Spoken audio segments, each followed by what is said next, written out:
আসসালামু আলাইকুম। পবিত্র মহরম এর শুভেচ্ছা সবাইকে। যদি আমার চ্যানেলটা ভালো লাগে অবশ্যই সাবস্ক্রাইব করবেন।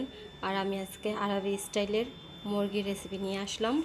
মুরগির রেসিপিটা খুবই সুন্দর একটা রেসিপি। এই রেসিপিটা যে করবেন খেয়ে দেখবেন খুবই মজা লাগবে। এই হোটেলের পোড়া মুরগির থেকে এই মুরগিটা অনেকই ভালো। তো আমি এই জায়গায় টক দই, মুরগির মশলা আর মুরগির মশলা কেনাটা আমি আনছি। আর হলো অল্প তেল, পরিমাণ মতো তেল, পরিমাণ মতো লবণ, এটার একসাথে মিক্স করবেন। মিক্স করে তারপরে মুরগির লগে মিক্স করবেন, করে একটা ফ্রাই প্যানের ভিতর দিবেন। আর আর আউট কোনো তেল মেল কিছুই দেওয়া হবে না। এই তেলেই ওপেন চুলাতে আপনারা করে নিতে পারেন বা এমনি চুলাতে করে নিতে পারেন। তো আমি তো ওপেন চুলাতে করব সেজন্য। তো এই তো আমি ওপেন চুলাতে সিদ্ধ করে নিতেছি মাংসটা। একটু সিদ্ধ হয়ে গেলে তারপর আমি আবার এই ফ্রাই প্যানটা ওপরে দিয়ে দিব, ওপেন চুলার ওপরে আর কি, ওপরে এমনি চুলাতে দিব। দিয়ে একটু পানিটা শুকিয়ে নিলাম। পানিটা শুকিয়ে গেলে আবার ওপেন চুলাতে দিয়ে খালি এই মুরগি একটা ওপরে যে একটা কালারটা আসে লালচা কালার, ওই লালচা কালারটা আনবো। যে লালচা কালারটা কীভাবে আনি এটাও দেখবেন। যে লালচা কালারটা আসলে মুরগিটা অনেক সুন্দর লাগে দেখতে, খেতেও ভালো লাগে। তো আবার আসলাম আলু ভাজা নিয়ে। তো এই জায়গায় আলু ভাজতেছি।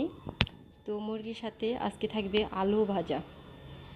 তো এই তো আমি সবগুলো আলু দিয়ে দেব। আজকে বেশি আলু ভাজবো না, শুধু এটুকি ভাজবো, 1 প্লেট আলু ভাজবো, তার বেশি ভাজবো না। আজকে মানুষ কম, মুরগিও আমি নিয়েছি 2 কেজির মতো, 2.5 কেজি হবে, 2-2.5 কেজি হবে।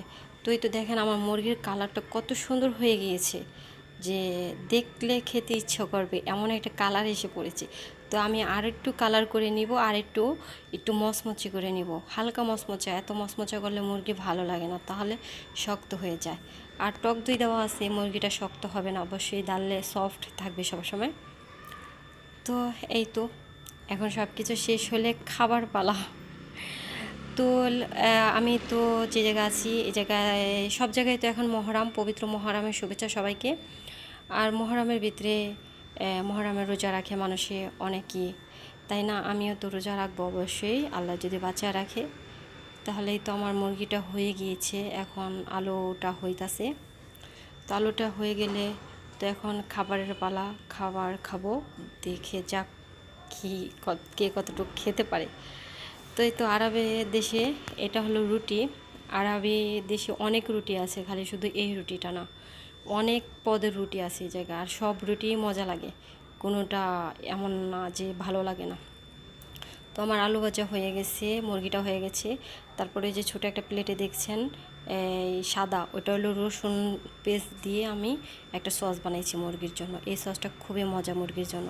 তো আমি আরেকদিন দেখাবো, ভুল টুল হলে সবাই ক্ষমা করে দিবেন। আল্লাহ হাফেজ, আমার সাথেই থাকেন সবাই।